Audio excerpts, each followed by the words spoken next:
Boa noite a todas e a todos, sejam bem-vindas e bem-vindos. Aqui é o nosso encontro de hoje, mais um momento de diálogo, reflexão, de proposição diante dos desafios que a gente está enfrentando nessa crise.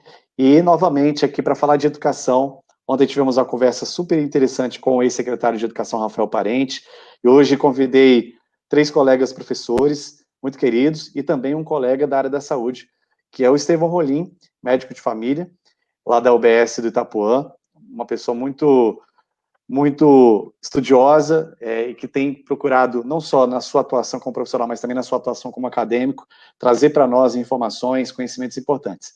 Está aqui comigo também o professor Paulo Gileno, lá de Samambaia, a professora Caroline, lá de São Sebastião, e também a professora Priscila, que está retomando a conexão aqui, e que vão nos ajudar a entender quais são os desafios e a possibilidade, a viabilidade de se implementar aquilo que o governador hoje definiu por decreto, a retomada das aulas na rede pública de ensino. O decreto 40939 foi uma grande surpresa para todos nós, é preciso dizer isso. Não havia previsão, não havia nenhuma perspectiva de retorno das aulas, pelo menos no próximo mês.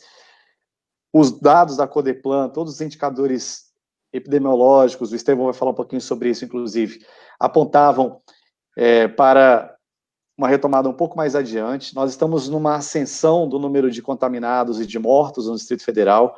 Ao contrário dos países que fecharam, que realmente promoveram o isolamento social, nós não conseguimos aqui estabelecer um isolamento sério, um isolamento rígido. Então, foi um isolamento muito frouxo, a gente pode dizer assim, é um isolamento muito frágil, que, de fato, confundiu a população, porque numa semana você decreta isolamento, no outro você já está reabrindo loja disso, loja daquilo outro, e aí, claro que a população ela não vai conseguir adotar o comportamento ideal. E com isso, a gente está aí diante de uma situação muito complexa, inclusive de pressão no nosso sistema de saúde. Já falta medicamento em alguns hospitais para poder entubar os pacientes. Estamos aí diante de várias denúncias em relação aos testes rápidos, às UTIs. São muitas coisas acontecendo. Os países que reabriram as suas atividades, incluindo as escolas, foram aqueles que já estavam no momento de controle e declínio da pandemia. E mesmo assim, alguns tiveram que reabrir, porém depois voltar atrás, como é o caso da França. A gente vai trazer aqui para esse debate vários elementos técnicos, práticos, concretos, do chão da escola, da realidade, da vida da escola pública do Distrito Federal. Mas antes, eu vou passar a palavra aqui para o doutor Estevão, para que ele possa nos proporcionar uma visão de como estamos. Qual é a realidade hoje do coronavírus no Distrito Federal? Qual é a realidade do nosso sistema de saúde? O que está acontecendo de fato? E, a partir dessa conjuntura, qual seria o caminho ideal a ser adotado? Então, Estevão, obrigado pela sua presença. Te passo a palavra. Em seguida, a gente vai aqui ouvir os nossos queridos professores e professoras. Maravilha. Obrigado, Leandro. Boa noite para todo mundo que está acompanhando a gente agora. E, infelizmente, a gente não está numa situação boa.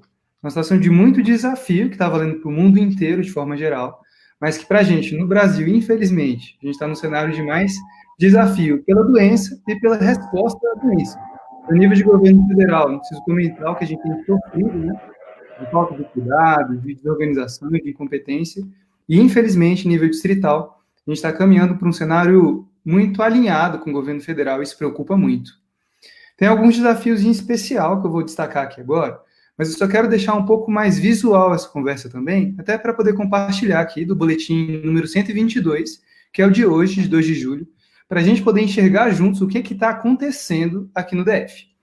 Essa aqui é a figura 3 do boletim, que mostra essa taxa de como é que está a situação de cada uma das regiões administrativas.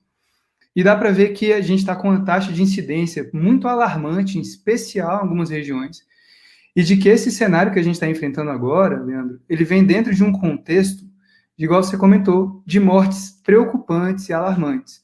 A gente não está num cenário de controle desse fogo de morte, de contágio, e se a gente reabrir, como o governo está propondo agora, essa reabertura ampla e restrita, ainda mais com a volta às aulas, e com o contágio que pode se potencializar em cima disso, a gente está sendo de uma situação difícil para ir para uma pior ainda.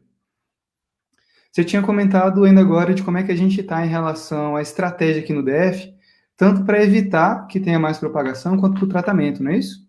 Isso. A gente está num cenário aqui que ele é muito diferente de alguns outros municípios e de estados. A gente tem que lembrar que no DF, como a gente está com essa mistura, né, de estado e de município, algumas coisas são muito características daqui e até desse papel central que a Secretaria de Saúde tem para a oferta de serviço na ponta mesmo. E essa oferta de serviço na ponta tem tido desafios do começo ao fim da história. Então, você comentou dos testes, até com a ação da polícia, né, para investigar fraude em licitação, em oferta. A gente tem problemas de qualidade da oferta do material que está sendo comprado também, as preocupações de falta de equipamento e até reutilização de equipamento, além do que é recomendado pelos fabricantes, em relatos de inúmeros colegas de vários níveis de atenção. Estão falando do postinho na atenção primária, ou de atenção de ambulatório, de hospital, de parte de UTI, de um cenário que preocupa para além do contágio, para o controle mesmo da doença, as complicações que vão vir, para se a gente passar dessa margem de segurança, que a gente já está perigosamente agora, vendo um estado de lotação de leito público, de transporte, a rede do SAMU, já há algumas semanas, sem conseguir dar conta do jeito que gostaria, né? A gente pode chegar num cenário de pesadelo, que infelizmente é o que está sendo construído, né, com as estratégias do governo, tanto federal quanto distrital, essa mudança de postura. Muito bem, Estevão. Então, primeiro aqui com essa importante análise, avaliação, chegando à conclusão de que não estamos num momento confortável, estamos num momento difícil, num momento de aumento do número de casos, aumento de óbitos e de toda uma pressão, uma sobrecarga no sistema de saúde, como bem foi colocado. Considerando essa realidade, nós temos que nos perguntar, é hora de reabrir, principalmente as escolas? E aí existem diversas notas, diversas orientações, a própria OMS se coloca nesse debate, mostrando que se a sua curva não está declinando, se você não está com uma diminuição do número de casos, não é a hora.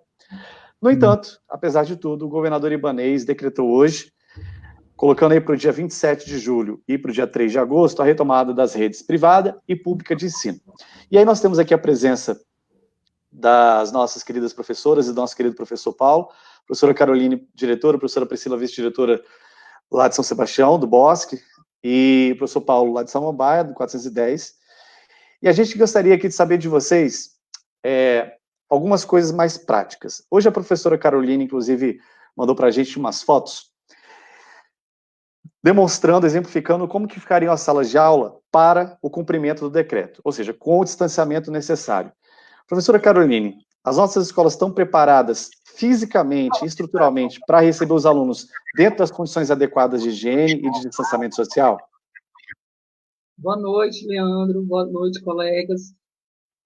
Realmente, quando a gente recebeu o decreto, nós fomos em uma sala de aula e organizamos, né, o distanciamento de 1,5 m e realmente, se for o ensino híbrido, como a proposta do GDE, nós vamos atender 16 alunos, sendo que a gente tem já turmas com 45 alunos. E no decreto também falam que eles não vão poder usar o bebedouro. Como que a gente vai fornecer a água, que é um básico para os estudantes, né? E eles não conhecem a realidade desses jovens, eles gostam de se abraçar, de estarem juntos. Então, assim, a gente não está realmente preparado no momento de voltar às aulas agora, no presencial. Não temos essa condição. Exatamente. E, professor Paulo, o senhor que também é gestor, como é que fica a situação dos professores? Esse é um dos pontos centrais. Nós sabemos que uma boa parte dos nossos docentes está no grupo de risco. São pessoas que têm problema de saúde, ou são pessoas que já estão numa idade que não é interessante colocá-los no âmbito de convivência com outras pessoas. Como é que o senhor avalia não só a saúde física, de fato, dos nossos docentes, mas também a condição da saúde mental, a ansiedade, a insegurança? O senhor tem dialogado aí com os professores da sua escola? O que o senhor tem ouvido a respeito disso?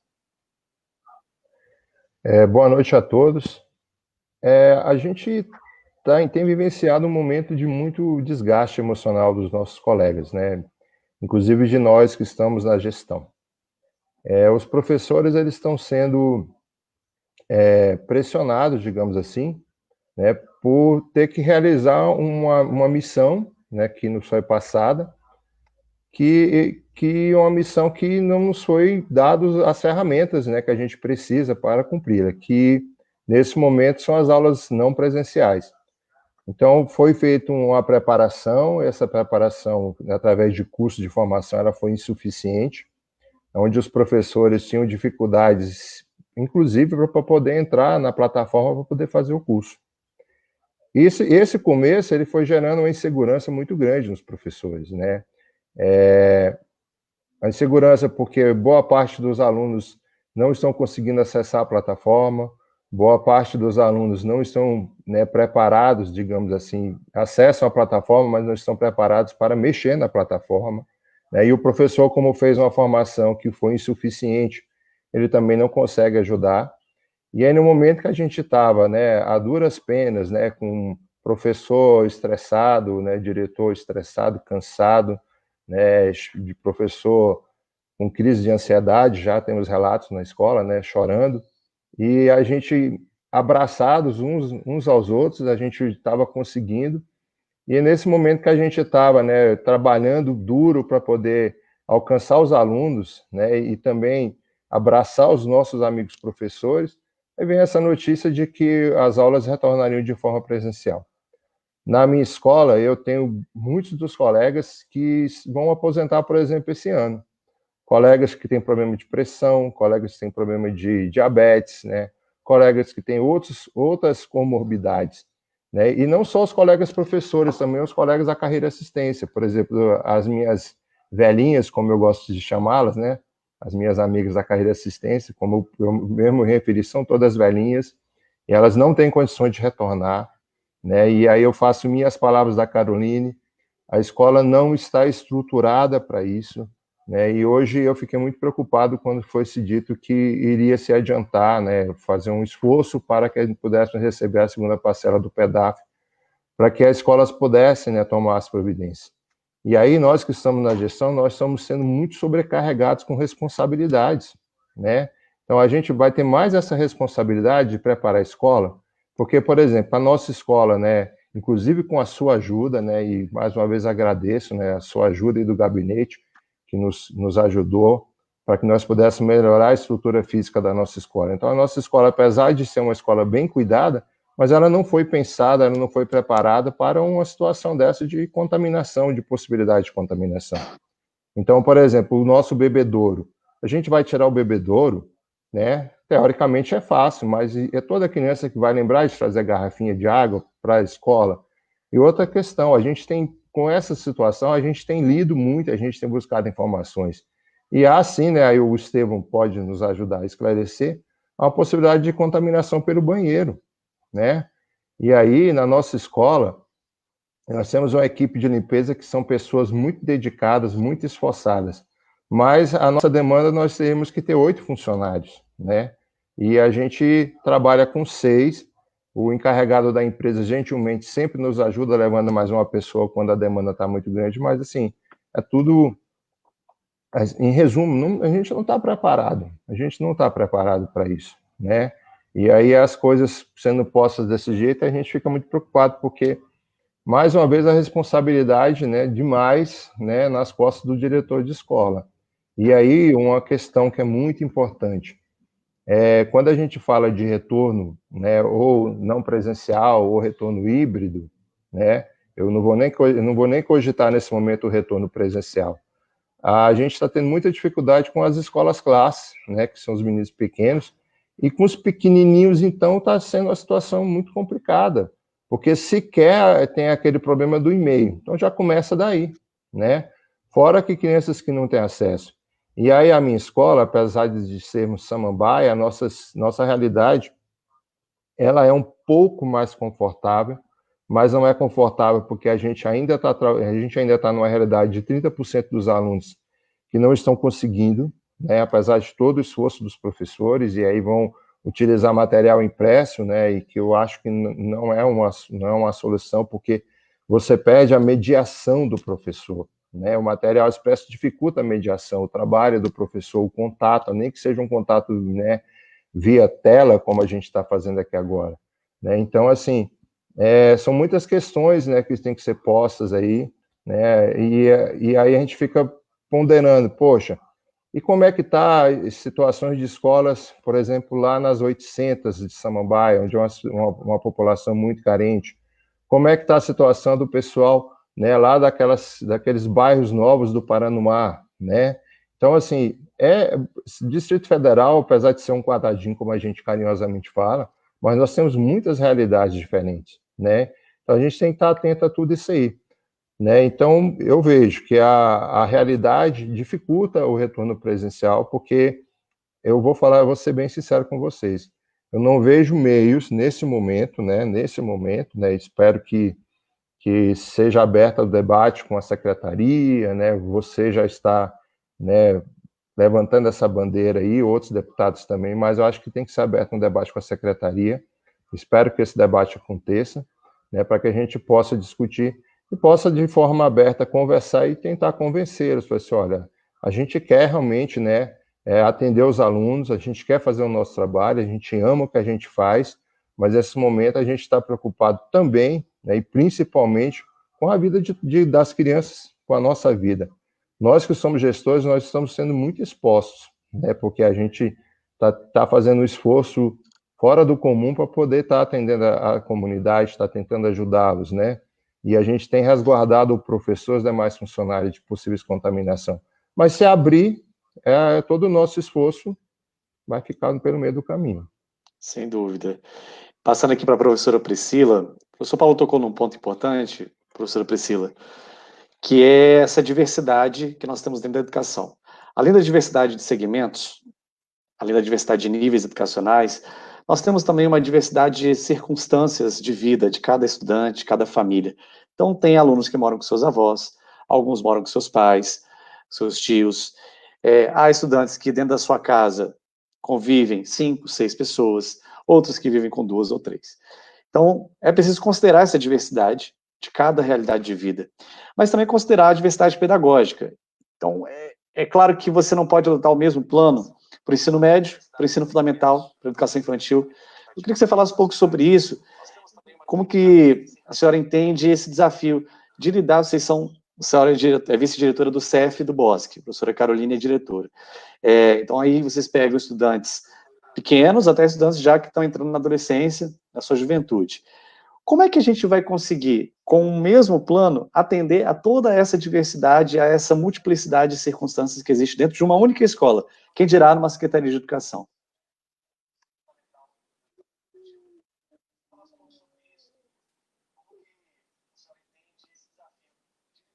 Professora Priscila, está ouvindo a gente? Acho que o áudio não está chegando. Professora Priscila, está nos ouvindo? Eu acho que ela está ouvindo essa entrada de áudio em outro dispositivo e está terminando de falar. Ela deve falar daqui a pouco. Está ouvindo agora? Estou ouvindo, vocês estão A me gente não está ouvindo? conseguindo te ouvir. Está bem baixinho, mas conseguiu ouvir minha pergunta? Sim, agora sim. Minha internet, eu acho que eu estou com problema na internet. Eu ouvi. Mas conseguiu ouvir a minha questão? Melhorou? Perfeito, estamos te ouvindo. Melhorou. Gente, consegui. Boa noite, gente. Estamos te ouvindo. Tá com fone e não está me ouvindo. Espera aí só um pouquinho, vou colocar o fone para ver se melhora. Maravilha. Lembrando que a gente está aqui hoje, pessoal, falando dessa possível reabertura das escolas públicas e particulares de ensino do Distrito Federal, da rede particular e da rede pública de ensino. Estamos aqui com o professor Paulo Gileno, professora Caroline Cajango, professora Priscila Monteiro, que são gestores educacionais da rede pública, e estou aqui também com o Estevão Rolim, que é médico de família e comunidade, e devolvendo aqui a palavra, está ouvindo a gente, professora Priscila, agora? Está ouvindo a gente? Eu estou ouvindo, vocês estão me ouvindo? Estamos sim. Se quiser, então, já responder a pergunta, fica à vontade.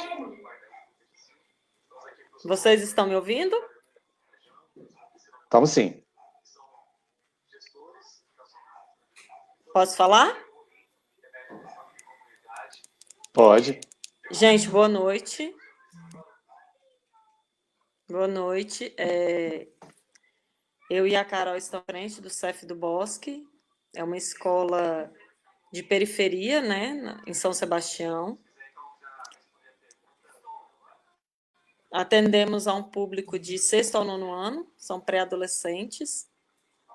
E, assim, a nossa grande preocupação é essa questão, né, das superlotações das salas, a questão do distanciamento. Eu até fiz um vídeo na escola, né, a gente fez um vídeo hoje à tarde mostrando essa questão do distanciamento. E, assim, não tem como, porque, assim, se você for pensar que a curva não achatou, né, nós temos um médico aqui, pode dizer melhor do que nós, que a curva não achatou, que não diminuiu a questão do contágio. E como nós vamos manter o distanciamento, como nós vamos fazer com que isso diminua, sendo que vai voltar todas as escolas, né? E ainda tem a questão de desgaste, porque nós estamos aí desde o dia do mês passado trabalhando com os professores nessa questão da educação via remoto, e estamos aí trabalhando freneticamente para que isso possa acontecer. E agora, do dia para a noite, sai essa novidade de que a escola voltará no presencial. Então, assim, é como o Paulo falou, né? Muito professor preocupado, muito professor abalado. A gente que está à frente da gestão, né? Estamos na gestão, estamos à frente da escola. A gente tenta se manter bem, se manter firme para poder tentar levar o nosso trabalho adiante, mas, assim, com muita preocupação. Porque, né, eu e a Carol, nós não somos do grupo de risco, mas convivemos, as nossas mães são do grupo de risco. E aí, como é que a gente vai fazer nessa volta? Como nós iremos, né, ter esse contato com a nossa família, com os nossos? Então, assim, é muito preocupante. É um cenário preocupante, porque as escolas do Distrito Federal não têm estrutura para uma volta no dia 3 de agosto. Seria um mês, né? Dia 3, hoje é dia 2, dia 3. Prometeram tapetes sanitários, prometeram lavatórios no início das escolas, na entrada das escolas. Esse movimento não está sendo feito, pelo menos na nossa escola. E, assim, a gente não sabe como vai acontecer, porque os professores estão todos trabalhando para o remoto.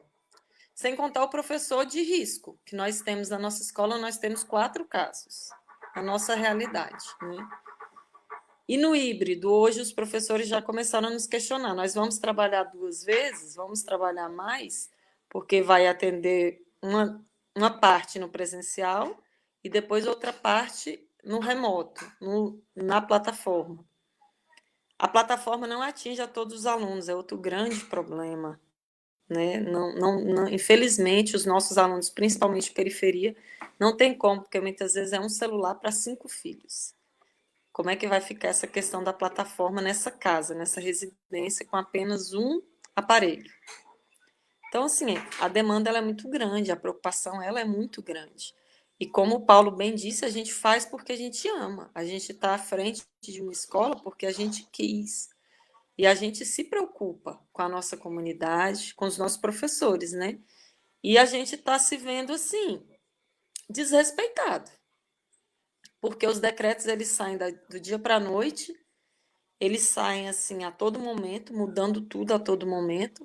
Nós estávamos preparados para começar dia 29, saiu um decreto 3 dias antes dizendo que não ia começar, numa quarta-feira, né? Dizendo que ia começar no dia 13. Então, assim, a gente não tem nem como se programar em cima das coisas da Secretaria de Educação, infelizmente. Né? As coisas acontecendo muito bruscamente, sem nos ouvir, e a gente fica muito preocupado com esse cenário, porque a gente não sabe o que vai acontecer dia 3 de agosto. Como estarão as coisas? Com o sistema de saúde já em colapso, né? Agora, um mês antes. É muita ansiedade, é muita insegurança, é muita pressão, sem dúvida nenhuma, dos professores, e muita gente deve estar pensando, né, quem não conhece a realidade das escolas, mas os professores estão tranquilos. Não estão, os professores estão altamente sobrecarregados com todas essas demandas. Existe agora um desafio tecnológico pela frente de promover essas atividades virtuais, remotas, a adaptação. Então, existe todo um movimento que está sendo feito. Fora as escolas que se anteciparam e desenvolveram metodologias, desenvolveram processos de trabalho na comunidade, sabendo como é que estão os seus estudantes. Então, não está sendo fácil. Não está sendo fácil. Só pedir para vocês mutarem o microfone aí. Não está sendo fácil para ninguém, né? E aí eu queria voltar com o Estevão, porque eu acho que um dos pontos centrais desse decreto é a necessidade de testar os profissionais, não só os professores, mas todos aqueles que estão no ambiente da escola. E aí a gente está diante de uma condição muito frágil. Houve hoje uma busca e apreensão da Polícia Civil em relação a possíveis fraudes na compra de testes rápidos. Estevão, de quanto em quanto tempo, por exemplo, a gente teria que testar todos os professores, todos os funcionários das escolas, para que a gente tivesse segurança em relação à sua contaminação ou não? Como é que funciona essa metodologia de segurança dos testes? E para que a gente possa avaliar qual é a viabilidade disso na Secretaria de Educação. Perfeito a tua pergunta, Leandro. E você vê que é o grande ponto-chave para a gente conseguir se adaptar para essa nova realidade, do novo normal, com segurança. Porque se a gente não tiver teste e a gente não estiver enxergando em que ponto que a gente está de curva de transmissão, de taxa de infecção de uma pessoa para outra, a gente nunca vai conseguir abrir ou manter sem abrir com base em evidência, você não tendo uma coisa palpável, para além de opinião, para além de achismo, sabe? Sem conseguir os testes agora, no nível populacional grande, a gente vai ficar no escuro e vai ficar tateando. O que a gente enxerga agora é sempre o retrato de 10 para 14 dias das infecções para trás, até esses casos começarem a se agravar. Então, respondendo a tua pergunta, como é que os testes funcionam para conseguir dar segurança? A gente tem dois tipos de teste. Um teste é aquele que pega a fase mais precoce, que é o do nariz, do cotonete, da garganta, e que ele não é ideal, ele tem uma taxa de sensibilidade que é razoável, varia de 63% no nariz, 72% na garganta, e que a gente faz no ideal de 3 a 7 dias. Esse teste não é o teste que é feito periodicamente, por exemplo, na Secretaria de Saúde, a gente consegue oferecer, que é desse da gotinha, que é mais fácil de ampliar para quem está como servidor ou quem está com sintoma, é o teste rápido, desse da gotinha no sangue, que começa a funcionar a partir de 8 dias. De 8 a 14 dias, ele consegue pegar 89% dos casos. Então, seria de 15 em 15 dias, é o que a gente tinha de padronizado para os servidores da saúde, pelo menos, profissionais de segurança conseguirem fazer, que seria o esperado para profissionais da limpeza, professores, colaboradores. E desses 15 em 15 dias, a gente estaria sempre vendo um retrato da semana passada, pelo teste rápido que vai ser a resposta do corpo. São os anticorpos, né, de defesa. Aí você multiplica esse número aí, então 2 testes por mês aproximadamente, vamos fazer assim, multiplica isso pela quantidade de profissionais das escolas, não só os professores, mas também administradores, secretários escolares, o pessoal da limpeza, todo mundo que está ali, né? Será que o governo tem capacidade de testar todo mundo? Não está conseguindo nem testar o pessoal da saúde. Como é que vai testar o pessoal da educação de 15 em 15 dias com essa segurança necessária? É inviável. E aí eu queria trazer um outro ponto, professor Paulo, professora Caroline, professora Priscila, que é a desvalorização dos professores nesse momento. Como é que você constrói uma decisão como essa, sem uma escuta ativa da base de professores, sem fazer um processo participativo, de fato você ter as evidências? E, professora Caroline, eu queria saber como é que está sendo a reação dos professores aí de São Sebastião em relação a esse decreto no dia de hoje, como que as pessoas responderam a essa decisão do governador, o que a senhora tem sentido dos colegas da educação?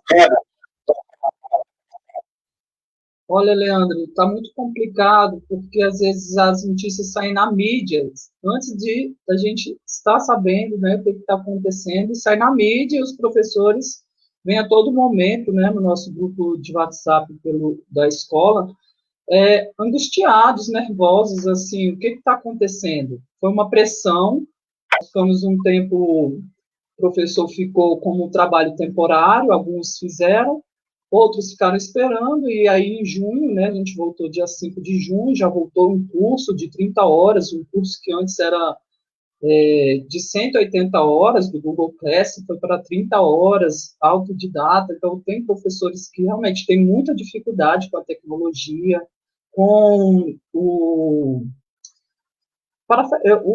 computador bom, uma internet boa, né? E isso deixa muito apreensivo. E aí a gente se organiza uma semana, ó, vamos material impresso, apostila. Aí a gente fica sabendo pela mídia que não, que ampliou o tempo da plataforma. Na nossa região, lá em São Sebastião, residencial do Bosque, a gente não, assim, tem escolas que eles estão conseguindo ter esse alcance com os alunos, mas no Bosque mesmo a gente não está tendo. Tem turmas que tem só 10 alunos, e os professores estão empenhados. Eles estão, assim, empenhados em saber o que está acontecendo com os alunos, saber do aluno ter esse contato na plataforma, só que, infelizmente, a gente fica, como a Priscila citou, né, saem circulares, decretos a todo momento, mudando toda uma estrutura. A gente elabora 2 semanas, olha, mudou. Temos que organizar de novo. Eu sinto o meu grupo, assim, muito empenhado, né, querendo chegar nesse aluno, chegar nesse estudante, mas eles estão agoniados, angustiados com essas mudanças, né? Toda hora a gente fica sabendo uma novidade e isso realmente deixa as pessoas angustiadas, né? Eu sinto, quando aparece um decreto ou qualquer coisa, nosso e-mail, o zap particular enche, eu falo, não, vou fazer um meet com vocês, vamos fazer uma sala para a gente discutir, conversar, porque as angústias são bastantes. Exatamente, eu acho que esse ponto é muito importante, que a professora trouxe, porque, vejam, estava sendo feito um movimento de formação de professores, de preparação. Agora é que a gente estava conseguindo, aos poucos, inserir a nossa rede numa proposta remota, ainda com todos os desafios de inclusão tecnológica, de oferta de equipamento para os alunos, mas agora é que a gente estava começando a fazer alguma coisa mais coletiva. E aí vem a decisão. Professor Paulo, foi colocado aqui anteriormente a respeito das condições sanitárias. O senhor falou aí dos profissionais da limpeza, que realmente são muito dedicados, mas fica a dúvida, e vocês que sabem de gestão, sabem do quanto que custa tudo isso, fica a nossa dúvida do ponto de vista orçamentário também. Como que a Secretaria vai viabilizar? Teremos contratos, teremos aditivos em relação aos terceirizados? Quanto que a gente vai precisar comprar de insumo para manter as escolas higienizadas? E quero voltar ao ponto do PEDAF, que foi muito bem colocado, porque o PEDAF não é para isso. Né? O PEDAF, o Programa de Descentralização Administrativa e Financeira, ele é o recurso que chega na escola para manutenção, para o custeio, para aquelas coisas essenciais. E não tem como utilizar o PEDAF para suplementar essas necessidades que vão surgir a partir do momento que os alunos retornarem para as escolas. Eu queria que o senhor falasse um pouco sobre a realidade que as escolas já se encontravam e por que se torna inviável, né? Quais eram as dificuldades, por exemplo, que o senhor encontrava na sua escola em termos de espaço? Nós sabemos que muitos diretores, ao longo desses meses, tiveram que desativar salas de recurso, tiveram que desativar bibliotecas por causa da quantidade de matrícula. Então, como é que fica essa questão orçamentária, estrutural, para o diretor de escola nesse momento? A questão é a seguinte: nós temos uma demanda muito grande de alunos na nossa região ali, que a gente chama de micro-região. E na nossa micro-região ali, que constitui a chamada X, né, que o pessoal fala carinhosamente Samambaia, a gente tem uma necessidade de ter mais salas de aula. Né? Então, as escolas, elas...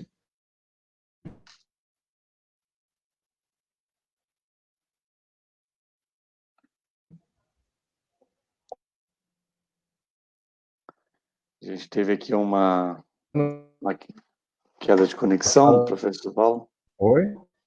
Deu uma travada, professor, no seu áudio aqui. Vamos ver se retoma.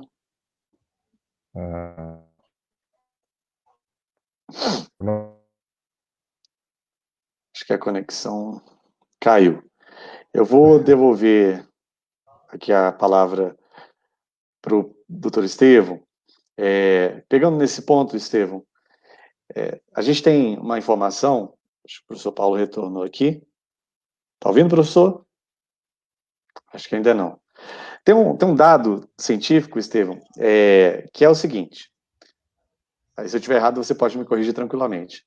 As crianças pequenas, elas, pelas pesquisas que surgiram, aparentemente têm menos Aí, voltou, professor Paulo? Retornando. Pode continuar, depois eu devolvo a pergunta para o Estevam. É uma nova realidade, né, gente? A gente vai fazer essas reuniões, aí toda hora trava esse tal da internet. Oh, meu Faz Deus. parte, faz parte. Faz parte. Bom, como eu estava dizendo, na nossa micro-região ali, da X de Samambaia, a gente teve problemas no início desse ano, porque muitos alunos que queriam estudar em escolas próximas das suas casas, eles foram matriculados em escolas distantes. Por quê? Porque na nossa região tem muitos e muitos anos que não se constrói novas salas de aula, não se faz outras escolas, né? Foram construídas algumas novas quadras ali perto, ali nas 200, e escolas não foram feitas, né, pelos governos anteriores, né? Existem propostas de serem construídas, inclusive de reconstrução, mas, como tudo nesse momento, nós temos propostas, né? Então, hoje nós trabalhamos com a sala de aula com 10% a mais do que é previsto, né? E são salas de aula, inclusive, que são inclusivas, né? Ou seja, tem alunos com necessidades especiais. Então, hoje, praticamente todas as escolas têm alunos com necessidades especiais. Ou seja, demanda de maior atenção, né? E aí, quando a gente pensa, né, a gente imagina como que vai ser esse retorno presencial. Como que eu vou falar para essas crianças que elas têm que ficar usando máscara? Como é que o professor vai conseguir fazer tudo isso aí? Como que eu vou falar para essas crianças para elas não se abraçarem? A minha filha, por exemplo, ela tem 11 anos, ela falou o seguinte, assim, papai, quando eu voltar para a escola, a primeira coisa que eu quero fazer é abraçar minhas amigas. Aí eu fui falar para ela, não, filho, não vai poder. Mas não vai poder? Como assim não vai poder? Não já vai ter passado tudo isso. Então é mais ou menos, o pensamento deles é mais ou menos isso, né? E aí, assim, vamos a nossa realidade. Nós entramos 7h30, saímos 12h30, e entramos o turno da tarde 1h e sai às 18h. O pessoal da limpeza já tinha dificuldade já para fazer a limpeza nesse intervalo de um turno para o outro. Agora, como que vai ser? Como que esse pessoal vai conseguir fazer essa limpeza?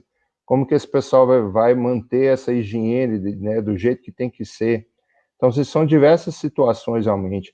E outra questão, nessas 3 primeiras semanas que nós estamos trabalhando, até que comece a ser realmente contado, né, o dia letivo, essas 3 primeiras semanas, a gente recebeu a comunidade na escola, né, observando todos os cuidados, mas a gente não recebeu nenhum equipamento, né, nenhum material. O pessoal a empresa de limpeza mandou o álcool em gel, mas nós compramos, né, luva, nós compramos máscaras, a gente, né, deu um jeito lá para poder comprar aquele equipamentozinho que você pisa, né, e dispensa o álcool. A gente deu um jeito também para poder, eu dei um jeito do diretor para pagar depois, né, assim que funciona.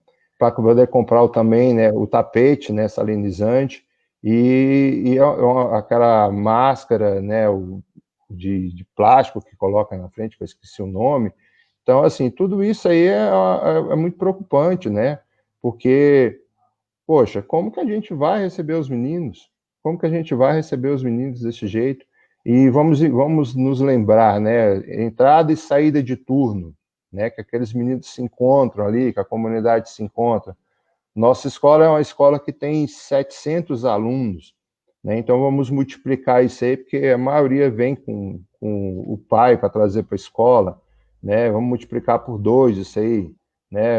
Tem a questão também do transporte escolar, né? Eu não sei na região das minhas amigas aí, mas na minha região, na minha escola ali, os transportes escolares, eles vêm cheinho, né? O cara o motorista do transporte também, ele não vai carregar só metade. Então, assim, são diversos pontos, assim, que eu, sinceramente, eu vou colocar dessa forma. Eu não vejo a necessidade do retorno presencial, eu não vejo uma forma segura de que isso aconteça nesse momento. E, assim, a gente está ralando tanto para que a forma não presencial, para que ela seja, né, alcançada, para que ela consiga alcançar. E aí, para isso, o governo tem que analisar assim, o que está faltando para que isso realmente funcione. Porque a forma mais segura hoje é online, né, através da plataforma. O professor ele não tem equipamento, né? Então, a solução que o secretário anterior colocou foi fazer uma linha de crédito. Poxa, acho que isso não é justo, né? O professor vai se endividar para comprar um equipamento para poder trabalhar, né? Exatamente. Então, assim, eu acho que isso aí não é por aí, entendeu? O aluno também não tem equipamento, né? Então, como é que pode ser feito, né? A gente está vendo aí que, felizmente, estão disponibilizando aí formas para que as famílias tenham a sua alimentação, mas a gente também tem que pensar na alimentação também do nosso futuro, porque essas crianças, elas continuarem seus estudos, é o futuro delas, né? Então, assim, eu vejo que muita coisa a ser discutida, né? Então, acho que está faltando realmente, como a colega disse, é nos ouvir, precisa nos ouvir, né? Porque precisa entender o que está acontecendo. Porque a realidade da minha escola não é a mesma realidade das colegas que estão colaborando nessa live de hoje. Não é a mesma realidade da escola que é perto da minha. Por exemplo, a minha escola de CEF, que tem perto da nossa micro-região, como eu disse, eu estava conversando com o diretor de lá, o meu amigo Castorino, ele falou, Paulo, eu tenho mais ou menos 52% de alunos que estão estudando aqui, mas não são da nossa região, porque vieram para cá porque lá onde eles moram não tem um CEF. Então, assim, realmente é uma complexidade de situações mesmo, que me leva realmente a afirmar com toda certeza. Não é o momento do retorno presencial. Eu acho que tem que permanecer, sim, essa proposta de não presencial e tem que se levantar os pontos e resolver os pontos. Quais são os professores que não têm equipamento? Vamos resolver isso aí, né? Quantos alunos não têm condições de ter acesso, né? Vamos resolver também isso aí. Eu acho assim, é uma reflexão minha. Vão criar um contrato de TV, um contrato de internet. Então, assim, qual é o custo de tudo isso aí? E talvez não seria mais interessante, porque, como eu disse, o importante é a mediação do professor. Isso não pode ser perdido. Né? Entregar papel para o menino assistir televisão e tentar, junto com a família, né, que está trabalhando, que está correndo atrás do seu sustento, tentar resolver aquele para depois devolver. Olha a contaminação. É sem lógica, eu estou fechando a escola para evitar a contaminação, mas eu estou usando o papel que vai levar e vai trazer o vírus. Então não tem muita lógica nisso. Então eu acho assim, a forma mais sensata é, poxa, teleaula lá, a aula não presencial, é a forma que nós estamos trabalhando para que isso funcione. E eu vejo pelo esforço dos professores, porque nós gestores, nós também somos professores, e dos secretários de cada uma escola, que estão realmente ralando para que a maior quantidade de alunos possam acessar essa plataforma. E o que eu tenho para dizer para o senhor e para os demais é que está faltando equipamento. Então, o que está faltando equipamento para o professor, olha o custo, né? Eu acho que compensa. Está faltando equipamento para os alunos, né? Então, compra tablet para esses meninos, né? Na proposta lá, a internet vai ser de graça. Então, eu acho que tinha que ponderar realmente assim o que é mais importante. Desde que não se tenha mediação.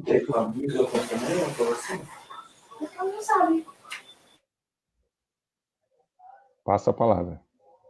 Beleza, é isso mesmo, professor Paulo. Acho que pontos importantes que o senhor trouxe aqui.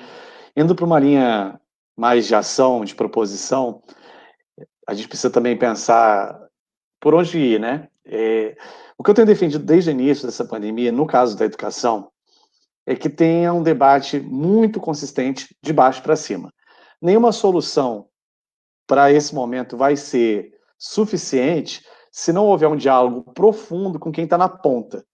Não existe alternativa que seja aplicada na educação e que valha para todos. Cada realidade, cada escola, você tem educação de jovens e adultos, você tem educação do campo, você tem educação especial, você tem os níveis diferentes, ensino fundamental, ensino infantil, ensino médio, você tem ensino técnico. Então, são muitas situações diferentes. Para que você consiga atender a essa diversidade, você tem que fazer um processo participativo muito consistente. Ouvir a ponta, ouvir a base. E agora que isso começou a ser feito, né, de algumas semanas para cá, a Secretaria começou a se abrir um pouco mais para ouvir os regionais, as Uniebs, E isso estava em andamento. E a mesma coisa vale agora. Eu acho que pensar as soluções não pode ser algo unilateral, vertical, mas sim algo construído, tem que ser algo colaborativo. Tem várias pessoas perguntando o que a Câmara Legislativa pode fazer, o que nós já fizemos ao longo desse dia em relação a essa situação. Então, eu já apresentei lá na Câmara Legislativa um projeto de decreto legislativo, então explicando o que é isso. Quando o governo decreta algo ou emite uma portaria, o legislativo ele tem o poder de sustar a partir de um decreto novo que seja de origem de um deputado ou de um conjunto de deputados. Esse decreto sendo aprovado, no nosso caso, ele susta especificamente a questão do retorno às aulas da rede pública. Então, invalidaria esse artigo do decreto do Ibanez. Também oficiamos hoje a Promotoria de Educação do Ministério Público e oficiamos também o Ministério Público de Contas do Distrito Federal sobre os riscos sanitários, os riscos para a vida de estudantes e professores. Então, acho que mais do que analisar, é importante também nós agirmos. Tenho visto aí vários colegas da rede pública se movimentando, criando abaixo-assinados. É isso, é o momento da gente se aproximar, marcar posição também de trazer a visão de quem está lá no dia a dia da escola e experimenta a realidade tal como ela é. E aí, professora Priscila, antes de trazer aqui de novo para o Estevão a questão da saúde e da contaminação, eu queria que a senhora falasse um pouquinho em relação aos alunos. Vocês têm conversado com os alunos? Chegaram mensagens hoje de familiares? Vocês têm sentido as famílias nesse momento? Qual é a manifestação dos pais? Houve uma pesquisa recente dizendo que 76% da população não vai mandar seus filhos de volta para as escolas. Eu fiz uma enquete aqui nas minhas redes sociais, tivemos uma participação maciça, mais de 90% não concordam. Como é que vocês estão sentindo aí os pais e as mães, familiares de estudantes em relação a esse possível retorno da forma como está sendo proposto?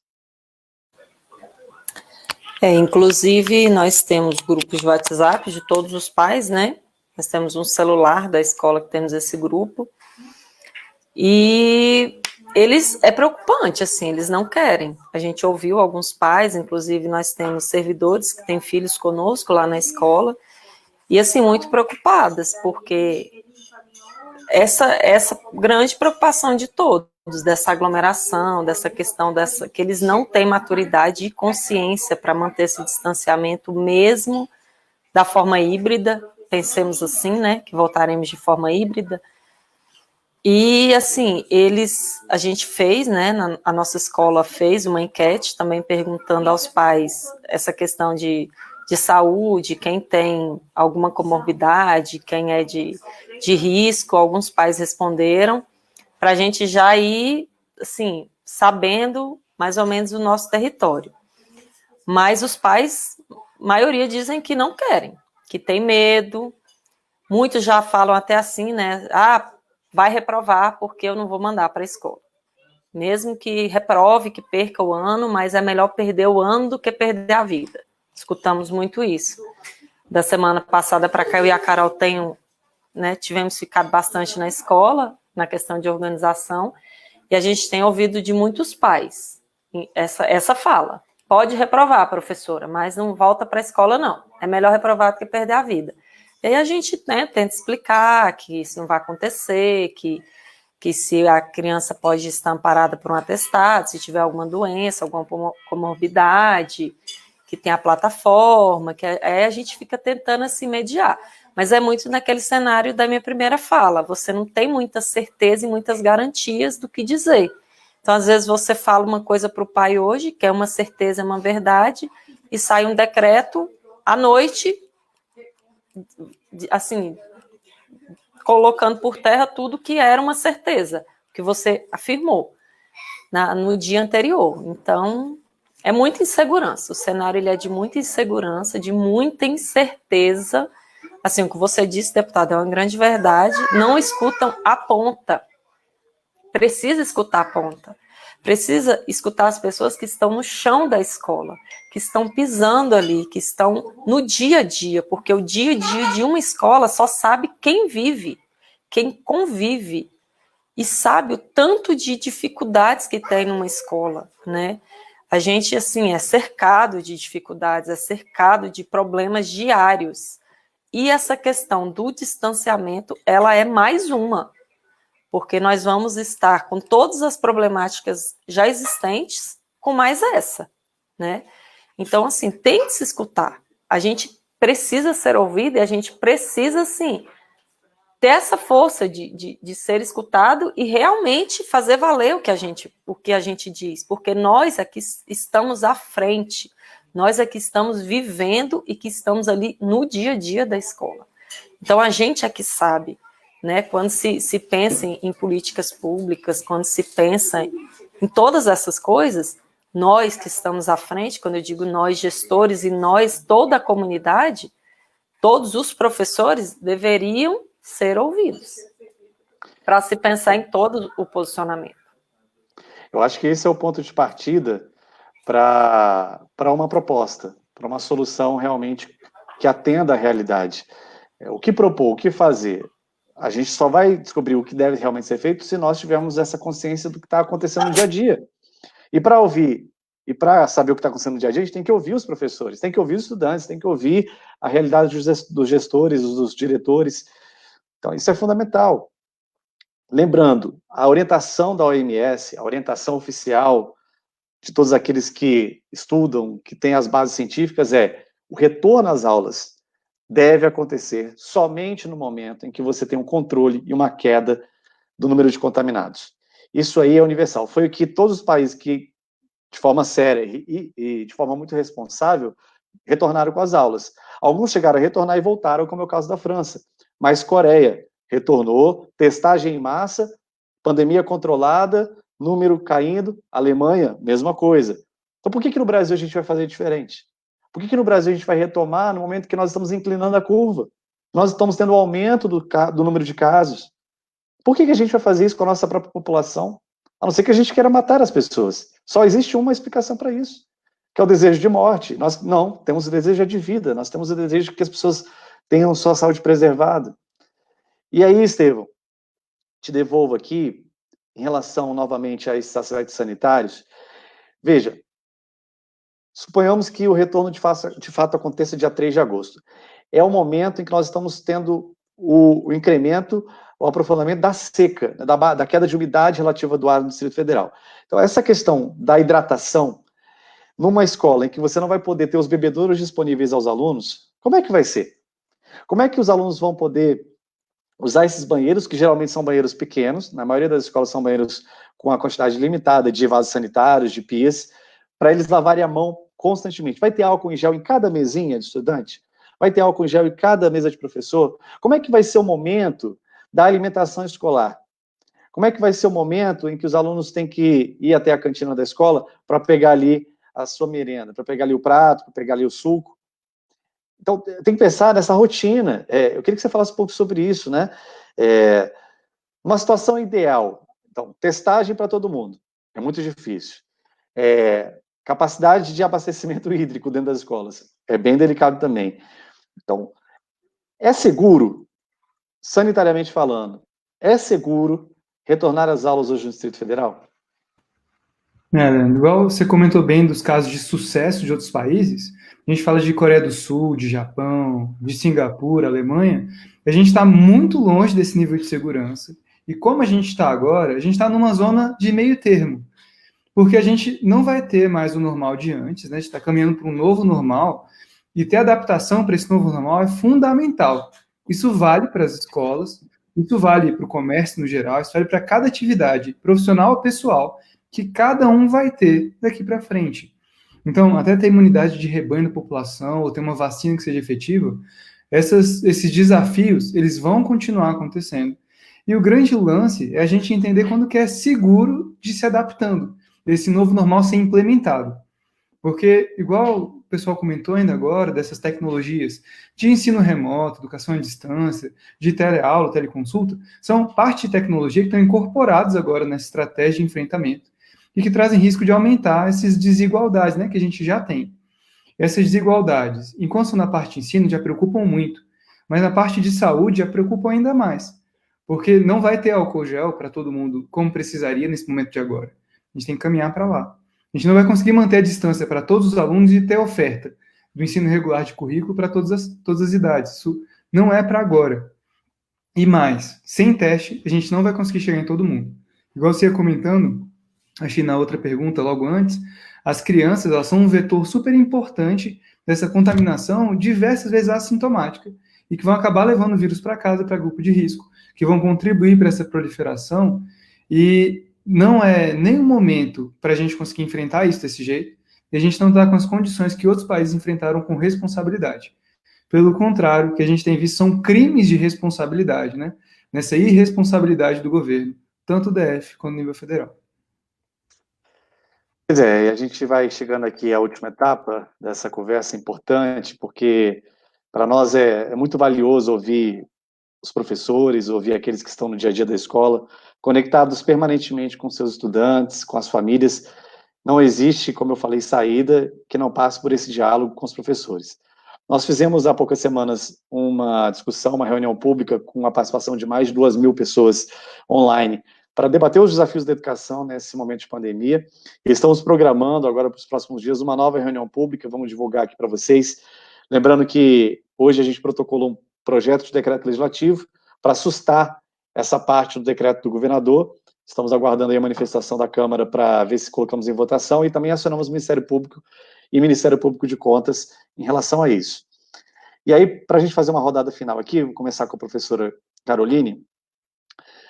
Professora Caroline, para a gente encerrar aqui, a senhora poder fazer a última consideração, qual que é a sua expectativa, como é que a senhora entende esse momento, o que a senhora espera, né, do governo, espera da Secretaria de Educação, como diretora que faz um trabalho importante. A gente sabe que a vida dos diretores não é uma vida fácil, a gratificação, inclusive, ela não é correspondente ao tamanho do trabalho que os nossos gestores têm, então realmente é vocacionado, é algo de entrega, de muita dedicação. Mas o que a senhora espera da Secretaria de Educação, o que a senhora espera do governo a partir de agora, de forma a preservar a vida dos professores, dos estudantes, das nossas famílias? Bom, primeiro repensar nesse retorno presencial, nesse momento que a gente não tem condições de voltar, como a gente já citou aqui, esses jovens, eles não têm essa maturidade do distanciamento. A sociedade está junto, né, com as escolas, com os professores, com gestores da comunidade escolar, saberem dos riscos que realmente estão ocorrendo. Às vezes essa criança vai ser assintomática, vai ser um vetor para a família, como você citou há pouco, né? Muitos moram com os pais, são com os avós, quer dizer. Então a gente fica preocupado nessa questão. A gente queria que a comunidade estivesse mais junto com a gente, pensando também nessas estratégias de retorno, né? E nesse momento realmente não é possível esse retorno presencial nas escolas agora. Ótimo. É isso, é tentar com a comunidade mesmo. Tá bom? Obrigada.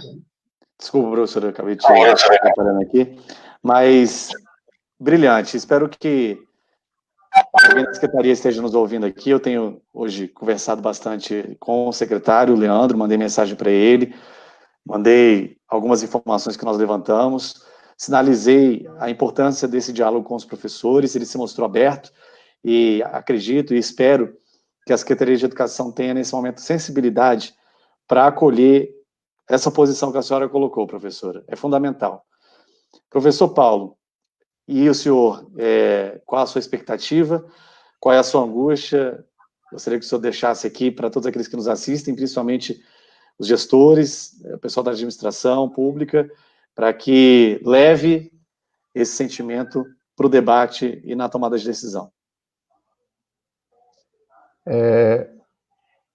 Conversando com alguns amigos, né, que inclusive do Simples, eles me relataram que tiveram uma ótima primeira impressão do secretário, né, inclusive é o seu xará Leandro, é uma pessoa que ouviu, né, a categoria naquele momento, e também, né, do professor Fábio, né, Fábio Souza, que é um cara que conhece a casa, conhece a Secretaria de Educação. Então, assim, eles estavam caminhando, né, ouvindo, né, conversando, dialogando. E aí eu sinceramente eu fiquei assim meio sem entender, falei assim, de onde é que partiu, né, essa ideia, né, quebrando tudo aquilo que estava sendo construído com um diálogo, né? Então, assim, o que eu peço nesse momento é que o nosso secretário, né, que é um cara que está se mostrando muito gentil e ouvindo, principalmente, que é importante, né, ouvir os professores, e o Fábio Souza também, que é um cara que eu respeito, é um grande amigo, né, que conhece a casa, ele aproveita de repente esse momento que você, né, deputado, vai proporcionar para que a população, que de repente ele participe, então que ele, né, arrume alguma forma de estar ouvindo, né, os professores, ouvindo a população, e que ele leve essa demanda ao governador, né, para que o governador possa dar uma refletida sobre tudo isso aí, tá? Eu acho que por uma questão de ideologia, né, eles decidiram abrir todo o comércio, né, não vou entrar nesse mérito não, mas a educação ela não pode ser colocada dessa forma, porque a gente está falando de crianças, né, e a gente sabe que apesar das crianças, como diz as pesquisas, né, o nosso médico que está participando falou muito bem, que a maioria das crianças, quando são contaminadas, elas são assintomáticas, mas a realidade do nosso país é que a maioria das crianças, elas são cuidadas pelos seus avós. E os avós, geralmente, só pela idade, já é grupo de risco, né? Então, assim, esse ponto aí já é suficiente já para que seja repensado isso aí. E, assim, fazer um apelo mesmo ao nosso secretário, né?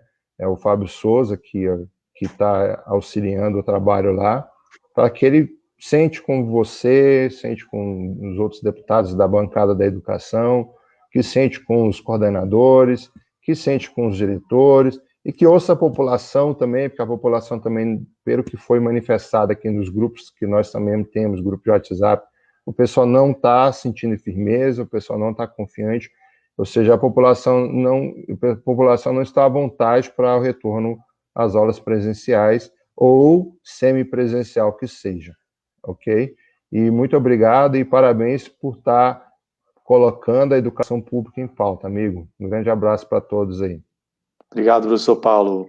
Fundamental esse ponto. Até tem um comentário aqui da Cláudia Regina Carvalho, que ela diz assim: deputado Leandro, gostaria de saber a possibilidade de nós, pais, termos o livre-arbítrio de querer ou não mandar os filhos para a escola. Nos ajude.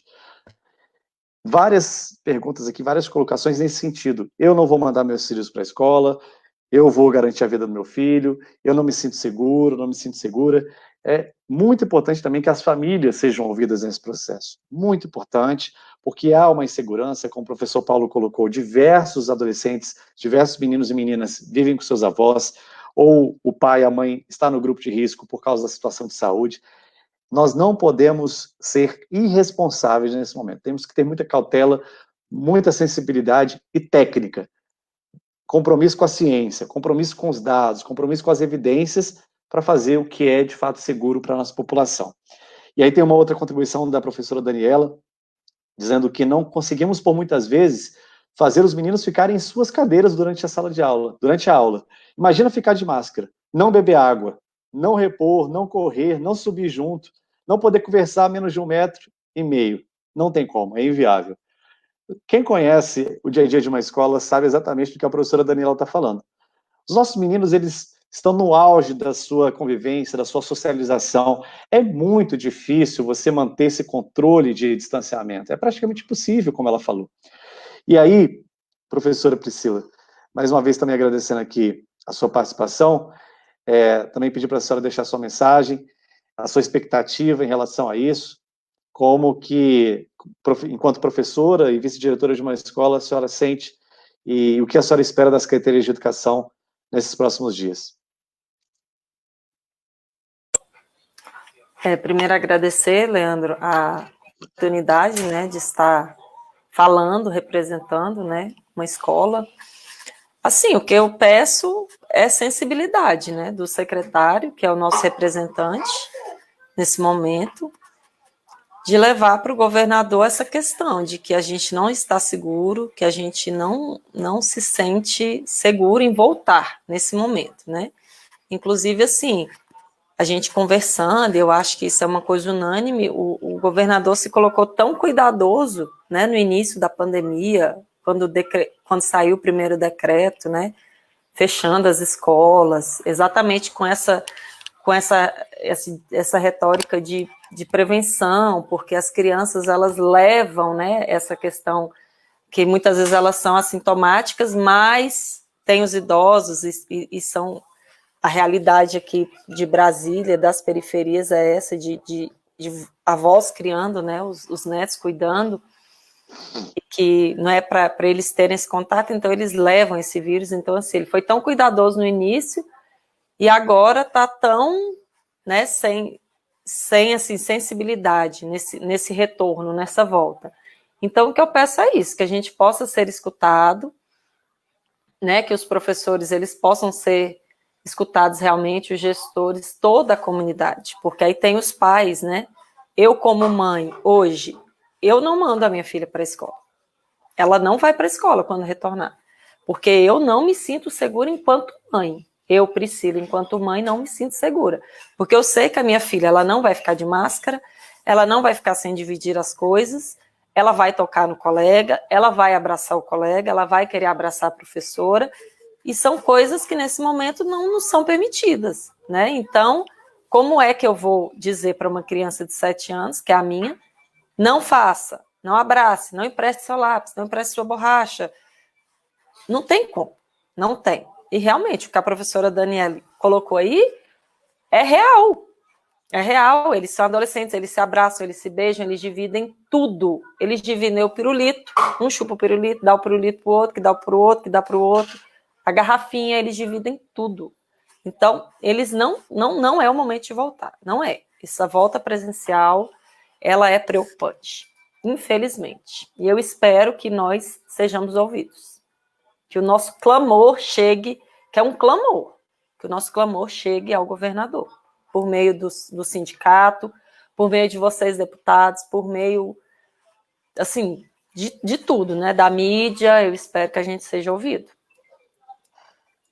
Esperamos, professora. Sem dúvida, é importantíssimo que nesse momento nós tenhamos essa conexão, esse diálogo. E, Estevão, também te agradecendo aqui pela participação. Gostaria que você, de forma muito realista, às vezes quando a gente traz dados críticos, dados preocupantes, as pessoas dizem que é tempestade, que é terrorismo, mas a realidade se impõe, a verdade está aí. E a realidade diz que nosso sistema de saúde está sobrecarregado. E aí eu queria que você, como servidor da saúde, também pudesse aqui nos falar, nessa conclusão, sobre o que podemos esperar para os próximos dias em relação à pandemia aqui no Distrito Federal. Perfeito, Leandro. É difícil, porque a gente está numa tempestade, né? E aí, ou a gente fala que está na tempestade, ou então a gente vai estar vendendo mentira. E, infelizmente, no meio desse sofrimento todo, algumas pessoas têm se deixado iludir por essa vontade gigante de querer o impossível, né? De querer uma situação normal, um normal que não volta mais como era antes, de querer que seja num passe de mágica, ligeiro, rápido, com um decreto, para as coisas voltarem para o nível de segurança. E, para quem quer o impossível, só dá para ser satisfeito por um mentiroso, né? Infelizmente, tem muita gente disposta a mentir para ter todo tipo de benefício, inclusive benefício político e eleitoral. O que o governador está fazendo agora é um erro de estar sendo feito nesse momento desse jeito. A gente tem formas seguras de caminhar para essa construção do novo normal, igual você colocou. Tem que ouvir quem está fazendo, quem está na ponta. E a realidade educacional do DF, ela vai para muito, muito além do que um decreto botado goela abaixo para fazer em um mês o impossível acontecer. Então, é importante a gente saber de que sim, a gente está nesses limites perigosos. É importante a gente saber de que sim, tem uma tentação muito grande de maquiagem desses dados, seja de Secretaria de Saúde, seja de Instituto de Gestão Estratégica, que a gente tem que ficar atento, porque para os números ficarem flutuando e eles serem torturados para dizer alguma coisa benéfica para um retorno antes da hora, é muito rápido de acontecer. Então, essa atuação do Legislativo, você, seus colegas, é fundamental para que a gente tenha os números reais, para que as decisões certas sejam tomadas na hora certa e do jeito certo. E é importante a gente ter os apelos sejam feitos, né, para o governador, para os secretários, para quem quer que seja, desse nível mais alto hierárquico. E também é muito importante de que a gente deixe o apelo para quem está acompanhando agora, dessa transmissão, que está vendo depois, de que tenha consciência na hora de levar a informação para frente. Porque é tão prático e tão rápido, né? Ler a manchete da notícia e compartilha. Isso gera uma bola de neve de fake news muito perigosa, que se mistura medo, ansiedade, cansaço desse cenário. A gente não pode cegar os olhos para os dados palpáveis. A gente tem muito dado palpável e muita gente competente para ajudar a caminhar e atravessar essa tempestade. Mas a gente está no meio da tempestade agora e não é hora de relaxar. Não é hora de relaxar, é hora de encarar tudo com muita seriedade, com muita responsabilidade, bom senso, técnica, ciência, ouvindo as pessoas, dialogando profundamente, exaurir a participação daqueles que são afetados pelas decisões. As informações que eu tenho é que o governador tomou essa decisão sem ouvir o comitê, sem ouvir a Codeplan, sem ouvir as suas assessorias técnicas e sem ouvir a própria Secretaria de Educação, que depois teve que se virar aqui para começar a organizar isso, a dialogar com os professores. Hoje houve uma reunião com os coordenadores regionais, o que é muito positivo. É fundamental que a Secretaria agora assuma esse papel de dar acolhimento, de dar atenção aos professores, de fazer esse diálogo. Eu espero, acredito, confio nos gestores, desejo ao novo secretário que ele consiga fazer um bom trabalho, que ele consiga estabelecer essas pontes com a gestão que está lá na base, porque sem isso, como eu falei já para ele, inclusive na oportunidade que tive de conversar, sem essa conexão com a base, nenhuma política, nenhum programa, nenhuma ação da educação vai funcionar, vai ser bem sucedida. E dizer aqui que lá no Legislativo a gente vai continuar fiscalizando, é o papel dos deputados, antes de mais nada, acompanhar o governo, verificar se as coisas estão sendo feitas da forma correta, e quando não são feitas, acionar os órgãos de controle, reivindicar como nós fizemos hoje. Lembrando aqui que já existe um projeto de decreto legislativo do nosso mandato para ser votado na Câmara Legislativa para sustar a parte do decreto do governador Ibanez que diz respeito ao retorno das aulas. Existe também já um ofício nosso ao Ministério Público, Promotoria da Educação, e também um ofício ao Ministério Público de Contas. Nós vamos seguir trabalhando aqui incansavelmente para defender a educação pública. Hoje eu ouvi de uma parlamentar aqui do DF que a gestão privada é melhor do que a gestão pública. Na educação, isso não é verdade. O que temos de melhor na educação está na escola pública. E é por isso que nós temos que valorizá-la, é por isso que nós temos que apoiá-la, acolher os nossos professores e incentivá-los ao máximo. Tivemos uma reforma da Previdência absurda, antes de ontem, sendo votado na Câmara, que taxou aí os nossos inativos em 11% de uma hora para outra, alguns até em 14%, que aumentou a alíquota de desconto do salário dos professores, e eu votei contra, denunciei essa perversidade, e nós vamos continuar aqui trabalhando para que a valorização do serviço público seja a maior possível. Isso passa, em primeiro lugar, por esse diálogo, por essa escuta ativa de quem está realizando o trabalho verdadeiro. Então, professora Caroline, professora Priscila, professor Paulo, Estevão, muito obrigado por estarem aqui conosco, por manifestarem as suas visões, nos ajudarem a esclarecer o que de fato está ocorrendo no chão da escola. Esse é um primeiro diálogo que a gente fez após esse decreto, mas a partir de amanhã nós vamos numa sequência enorme até o final da semana que vem, exaurindo essa conversa também com coordenadores regionais, vamos fazer cidade por cidade, para substanciar os nossos encaminhamentos. Quem quiser saber mais sobre esses dados que a gente trouxe aqui, lá no site leandrograis.com.br existe uma página, um link, que nós colocamos, está aí, né, está aí na telinha, nós colocamos todas as evidências, as matérias jornalísticas, os relatórios, pareceres técnicos de instituições, entidades da educação, falando sobre retorno às aulas durante a pandemia. Então, quem quiser entender o porquê da nossa posição contrária, dá uma olhadinha lá. Tudo bem? Gente, muito obrigado. Professores, meu carinho, meu respeito e minha admiração por vocês. Estevão, meu respeito e meu carinho pelos profissionais de saúde que estão enfrentando uma árdua batalha. Muita coragem para vocês, muita resiliência, não é fácil, e a vocês toda a nossa honra, toda a nossa homenagem, nosso carinho. Obrigado de coração, fiquem bem.